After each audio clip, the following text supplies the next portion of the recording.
நிறைய வேஸ்ட்டான ஒரு பாத்திரம் எடுத்துக்கோங்க. இது எப்போவுமே நான் ஆவிரி பிடிக்கிறதுக்காக இந்த பாத்திரத்தை யூஸ் பண்ணுறேன். இது வேஸ்ட்டு தான், எங்களுக்கு யூஸ் பண்ணுறது இல்லை.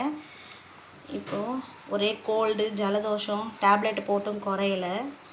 அதனால் இப்போது ஆவிரி பிடிக்கிறதுக்காக வீட்டில் இருக்கிறத வச்சே நான் செய்கிறேன். ஒரு ஏலக்காய் போட்டுக்கோங்க. கொய்யா இலை 4 எடுத்துக்கோங்க, அதையும் கிள்ளி போட்டுக்கோங்க. கொய்யா இலையை டேப்லெட் இருக்குது, ஆவிரி பிடிக்கிற டேப்லெட், அது போட்டால் மூச்சு திணறல் வருது. இது வந்து துளசி இலையை போட்டுக்கோங்க. இது வந்து பப்பாளி இலை வந்து ஃபீவர் வந்தால் கூட இந்த 2 இலையை எடுத்து ஒரு டம்ளர் அளவுக்கு தண்ணி கொதித்து குடித்தா கூட எந்த வைரஸ் ஃபீவராக இருந்தாலும் குறைஞ்சிடும்.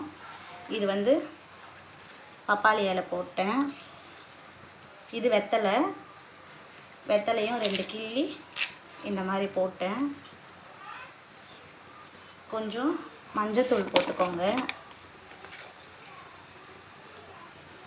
கொஞ்சமாக மஞ்சத்தூள் போட்டேன். அதுக்கப்புறம் உப்பு கொஞ்சம் போட்டுக்கோங்க.